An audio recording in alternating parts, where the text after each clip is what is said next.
6 जजेस Islamabad high court के एक खत जो उन्होंने लिखा है इस वक्त खबरों की जीनत है। इस्लामाबाद सुप्रीम कोर्ट में एक फुल कोर्ट जो तमाम जजेस का एक इजलास भी हुआ, उसके एलामिये का इंतजार कर रहे हैं कि आखिर सुप्रीम कोर्ट इस पर करेगा क्या। गाइडेंस मांगी है सुप्रीम जुडिशल काउंसिल से इन 6 जजेस ने। बहुत सीरियस चार्जशीट है ये जो खत लिखा गया है, इसमें बहुत सीरियस इल्जामात हैं। इंटेलिजेंस एजेंसीज की जानिब से हरासा किए जाने के इल्जामात हैं और अगर ये कहा जाए कि इसमें एक चार्जशीट शायद इस्लामाबाद हाई कोर्ट के चीफ जस्टिस के अपने खिलाफ भी है कि 6 मौके पर ये मामलात और खत लिखकर भी उनके साथ भी रेस किए गए और उनको बताया गया कि आखिर हालात क्या चल रहे हैं, किस किस्म के प्रेशर्स हैं, दबाव डाले जा रहे हैं, लोगों की फैमिलीज को अगवा किया जा रहा है, कैमरे निकल रहे हैं घरों से, बेडरूम से और सिटिंग रूम से, लेकिन कुछ नहीं हुआ। आखिर मुझे यह लगता है कि अपने चीफ जस्टिस को मुतअद्दिद बार आगाह करने के बाद जब जजेस को यह लगा, इन 6 जजेस को, कि अब उनके पास और कोई दूसरा चारा या रास्ता नहीं है, तो उन्हें यह खत मजबूरन लिखना पड़ा। एक चीज इसमें जरूर है कि 6 जजेस हैं, मियां गुल हसन औरंगजेब साहब जो सीनियर प्यूनी जज हैं, उनका नाम इसमें सीनियर जज हैं, उनका नाम इसमें शामिल नहीं है इस आखिरी खत में। हालांकि इससे पहले जो खत लिखा गया था, जो पहला खत लिखा गया था इस्लामाबाद हाई कोर्ट के चीफ जस्टिस को, उसमें उनका नाम शामिल है। क्या वजह हुई कि इसमें उनका नाम शामिल नहीं है? शायद उनका ख्याल था कि वो जो रेस कर सकते थे या करना चाहते थे वो कर चुके हैं। मुख्तलिफ मौके पर दबाव डाला गया। वाइट केस 2 जजेस ने एक फैसला दिया, सख्त दबाव की वजह से एक जज साहब को अस्पताल जाना पड़ गया, अपनी सिक्योरिटी बढ़ानी पड़ गई, जजेस को इतना प्रेशर था। इस्लामाबाद हाई कोर्ट के चीफ जस्टिस साहब को बताया गया लेकिन कुछ नहीं हुआ। मई 2023 में एक इस्लामाबाद हाई कोर्ट के जज के बहनोई को मुसल्ला अफराद ने अगवा कर लिया, रेकी की गई बच्चों समेत। आखिर फैसला की इनको मुंतखब किया गया, बिजली के झटके दिए गए, वीडियो रिकॉर्डिंग की गई। जो सेशन जजेस हैं उन पर प्रेशर्स की भी तफसीलात मौजूद हैं इस खत में कि किस तरह प्रेशर डाला गया और एक जज साहब को जो बात मानने से इनकारी थे उनको पहले OSD लगाया गया, फिर उनका तबादला पंजाब में कर दिया गया। उनको डराने के लिए उनके घर में क्रैकर्स यानी पटाखे भी फेंके गए।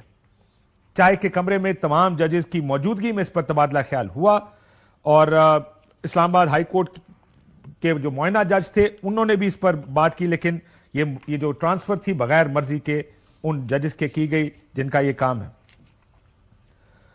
10 मई 2023 को इस्लामाबाद हाई कोर्ट के जजों ने चीफ जस्टिस ऑफ पाकिस्तान को खत लिखा जिसमें ये वाकयात रिकॉर्ड किए गए। अदालत की जानिब से मुदाखलत की दरखास्त की गई।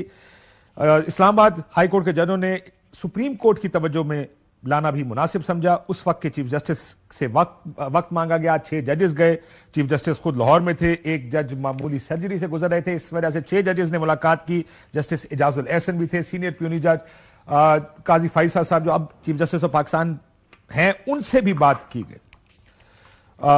ये वैसे मैं पहले कह चुका हूं कि 2023 के दौरान एक जज साहब के घर से जहां लाइट थी, जब रेनोवेशन हो रही थी, लाइट खोली तो वहां पर एक कैमरा और सिम लगी थी जो रिकॉर्ड करके सारा मटेरियल भेज रही थी किसी जगह।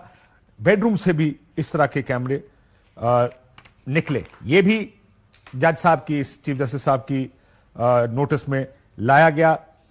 जस्टिस तारिक महमूद जहांगीरी साहब से के ऊपर प्रेशर डाला गया केस के दौरान कि वो मुलाकातें करें इंटेलिजेंस ऑफिसर से, इसका भी जिक्र मौजूद है। जस्टिस मोहसिन अख्तर कियानी साहब, उनको भी मुतासिर करने की कोशिश की गई और दबाव डालने की उन पर कोशिश की गई, ये भी मौजूद है। जस्टिस और ये खत जो लिखा गया चीफ जस्टिस ऑफ पाकिस्तान को और उस वक्त इस्लामाबाद हाई कोर्ट के चीफ जस्टिस को, ये उसमें मौजूद है। जस्टिस अरबाब मोहम्मद ताहिर पर उनके रिश्तेदारों के जरिए दबाव डाला गया और उनके टैक्स की तहकीकात उन्हें कहा गया शुरू की गई हैं और प्रेशर डाला गया कि रास्ता निकालें फैसले करने का। इस सारे तनाजुर में यह खत इंतहाई अहम एक FIR, एक चार्जशीट है जो 6 जजेस की जानिब से की गई। और वो चाहते क्या है? वो ये चाहते हैं कि एक तो अदलिया यानी सुप्रीम जुडिशल काउंसिल को उन्होंने खत लिखा है कि एक तमाम कोर्ट्स का, तमाम अदलिया का एक इजलास बुलाया जाए, जुडिशल कन्वेंशन का उन्होंने बुलाया जाए, ताकि दूसरे जजेस के सामने अगर मसाइल हैं तो वो भी सामने आए। वो कहते हैं कि मसला क्या है? मसला यह है कि हम नहीं जानते कि एक जज को अगर कोर्स किया जाए एजेंसीज की जानिब से तो उसने रद्द अमल क्या देना। सवाल नंबर 2 जो उसमें पूछा गया कि एक जज इन इल्जामात को साबित कैसे करे, ये दूसरा है। और तीसरा, इसके साथ इनफरादी तौर पर डील करना है या एक इदारे के तौर पर इससे डील किया जाना है। ये हैं सवालात बुनियादी